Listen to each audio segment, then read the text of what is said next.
Hi guys, I am doing this video a little late in the evening, so the lighting is a little different, but I really want to talk to you guys about the sacral chakra and how it controls the relationships and what relationships are really meant for us to do in this lifetime, okay? Because as a society and mostly religious reasons, we've kind of changed what it really means to be in relationships and what the purpose of relationships really are, okay?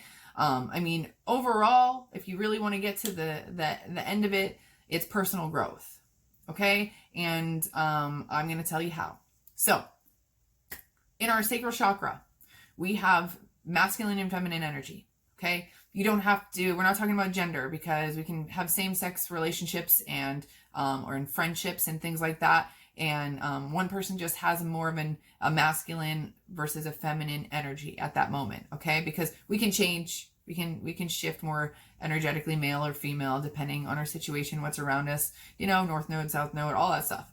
So, basically when we are in the sacral chakra, we have this yin and this yang energy, and we are one of the two, okay? And we're looking for our opposite, a connection, an attraction of some sort. Now, when we meet someone, okay, we are vibrating on a certain level of consciousness. When we meet someone who is vibrating on the same level of consciousness, there's a magnetic pull towards that person. There's a polarity. There's call it the magic mirror. Okay. This is you are looking into the eyes of your own soul. That's what it feels like. And you can have this can happen with many people. It can happen with lovers, with friends, friendships, anything. It can happen with things in nature, trees. I mean, as long as two things are energetically vibrating on the same wavelength, they're going to have this polarity, this pull.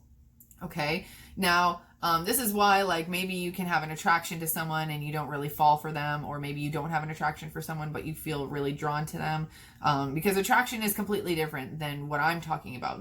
This feeling of wanting to be with that person, your polar opposite yet is you. You're looking at you in the mirror. It's your twin flame, your soulmate. Okay, that's what I'm talking about.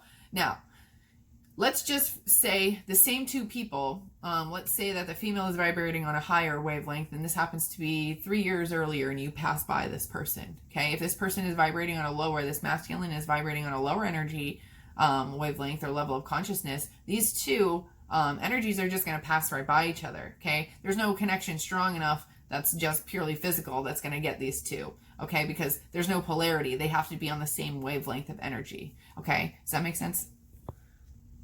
Okay, so this is why, in relationships, if two people break up in relationships and one person moves on really fast, or at least that's the idea that the other person has, it's because they've met someone that is more energetically compatible. Okay, there is an energetic pull. Okay, it's you can't help it. It's nothing you can help. Okay, now we have to realize that relationships are not personal. Personally, it's your ego that is in a personal relationship with another person. Okay? Does that make sense? Because relationships are not personal. It's a delusion that person A loves person B. Okay? You're not really loving that person. Okay? What you're attracted to, it's because of what's inside that other person. Okay? We are not drawn to someone else without it reflecting what's going on inside us, if that makes sense.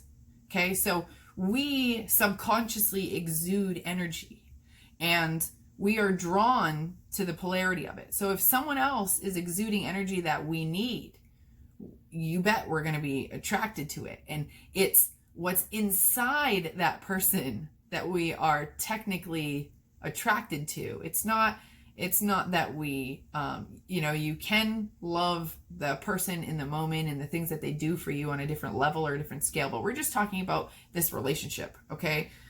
Because relationships they're sacred bonds of growing consciousness, okay? Because if two people are not in these relationships consciously together, what happens is someone always gets left behind, okay? Someone is always getting left behind.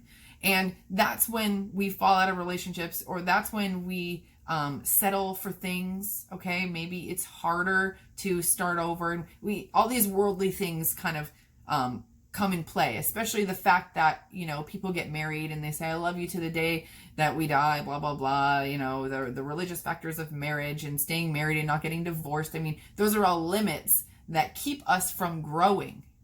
Does that make sense? Like, I'm not saying that you have to get divorced, but if working on you creates that divorce because you are at a different level or consciousness of the other person, then you better believe that that's the best for you. Because we do meet people in our life in order to reflect that polarity, and in order to learn, in order to be more aware. Okay, because every time that we use awareness for something, our consciousness rises a little.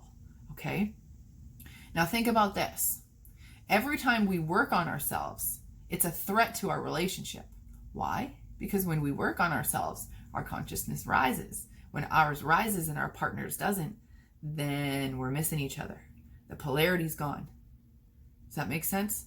So if one person's working on themselves and the other isn't, or one person takes responsibility for their behavior, or you know, they recognize and they're aware of the things that they need to work on, and they're reflective on the things that they need to work on, then their level of consciousness is going to go up. If the other person is still stuck on, oh no, it's not me, it's you, you know, they're not going to be there. They're not going to wake up.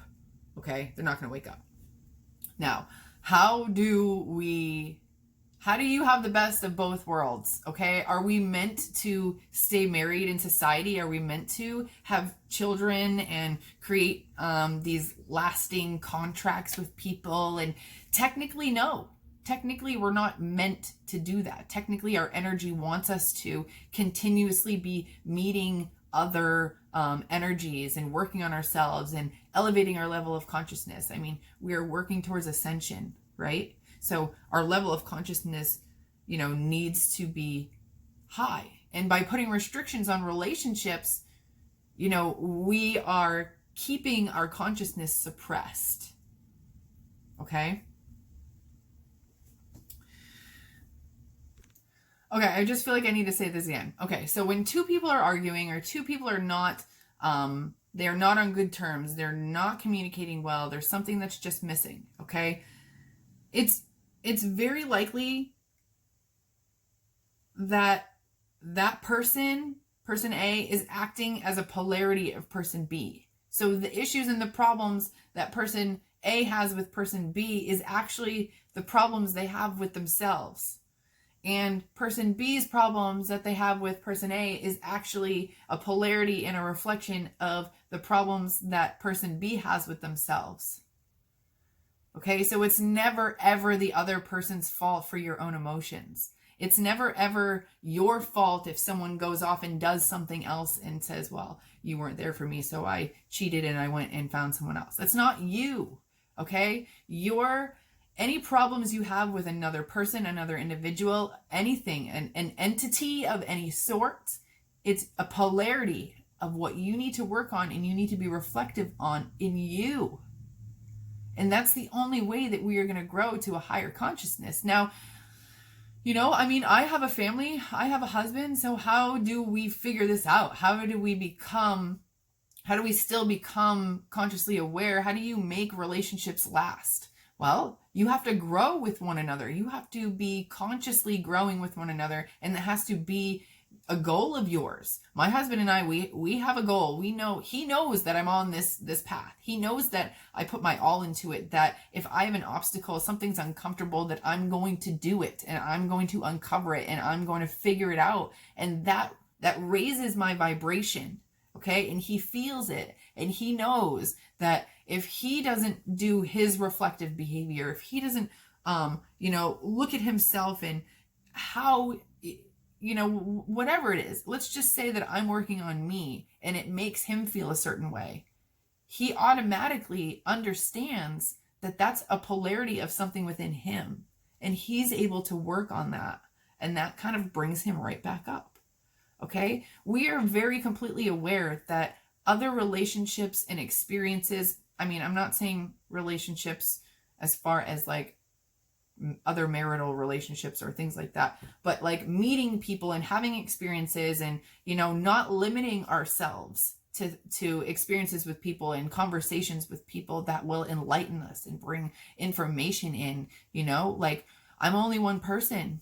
So if we can use each other energetically to be reflective and to understand what's the next step for me. Maybe I look at what I am feeling about my husband, and whatever I'm feeling about my husband is probably a reflection and a polarity of what I need to work on next. I mean, that's how it works. Okay. So, I mean, it's not just a commitment and saying, I love you till the day I die. I mean, you can love someone, but you have to work on it. And that's the work that you're doing. It's a conscious work. It's consciousness. Okay. This is awakening. We are awakening. All right. The goal of relationships are so much deeper than what we allow it to be. Okay. Relationships and the goals of relationships are for us to ascend. They are for us to raise in vibration. They are for us to be more consciously connected to things.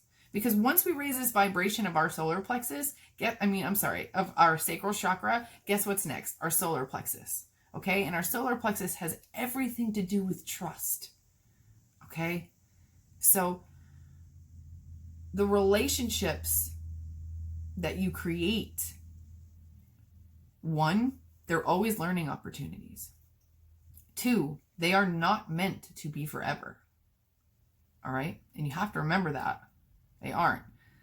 And if you think that they are, then it's possible that you could be stuck.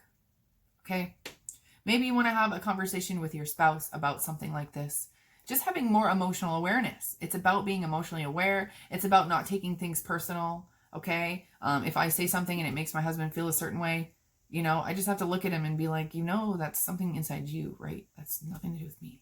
And just like if I get mad at him or I say like, I wish you were home more. I wish you could help me more. Like I'm really asking I'm asking myself, you know, I wish I was more emotionally available. I wish I was more emotionally available to myself. Okay. I mean, he shouldn't be doing it for me. There's zero attachment and zero codependency in our marriage. Okay. And I know it might sound crazy to people. But what sounds crazy to me is that attachment and codependency does exist in your relationships. Okay. Now, does my husband make me feel happy? Very much so. Does he make my children feel happy and safe? Very much so. Okay. I mean, he makes me feel safe too. I don't know why I added that at the end, but you know, sorry, I thought somebody was here. But I don't depend on him to make me happy. Okay? The things that he does for me might make me happy, but once I start depending on those things for happiness, then there is a codependency and there's an attachment. Okay? And that is not healthy in any type of relationships, not even marriage. Okay? So, think about that. Do you need your spouse to make you happy? Could you be completely happy without them? All right? It's about trusting and letting go. Okay, when we obsess about things and obsess over things and we kind of create these energetic blocks.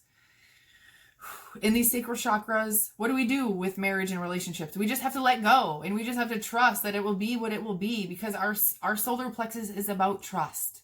Letting go and just trusting. Okay, and we are headed up energetically. Can't you feel it? Can't you feel that we are heading up this way? Okay, we're spending this time on our sacral chakra because it deals with so many foundational things. All right. Man, I'm parched. This was great. I hope this makes it on air. All right, you guys. Thank you so much for listening. I hope you were able to get a little bit better perspective of how relationships in the sacral chakra relate to one another and even what the real meaning of relationships are. And if I didn't explain it good, I'm sorry. I'll try again because this is a really passionate topic for me and for you to understand that relationships are not personal. They're not. Okay? It's just two energies. We make it personal. We put rules on relationships. Okay? We put societal rules that block us, that keep us at a low vibration. Okay. Religion keeps us at a low vibration. All right. Having to be married and the idea of not getting divorced, and that keeps you at a low vibration. You know, it really does. It keeps, you know, and at the same time, any type of counseling that's going to say, oh, go back to when you guys met and do all these things from when you guys first got together and remember the things that, and how you got together and remember like the things you had in common. Like you can't do that either. Okay. You just can't, because that stuff in the beginning was a different energy level than you are now. So you're just bringing yourself back to that energy level. That's all you're doing. And if you're not meant to vibrate in that energy level, you're just going to come right back to where you are now. Okay? It's kind of crazy how this all works. But it makes perfect sense to me in my mind because I can see energy. Ugh, it's so crazy. All right, guys, thank you so much for listening to me rant. And it's getting dark out. Daylight savings is coming soon. Remember that. All right. Bye, guys.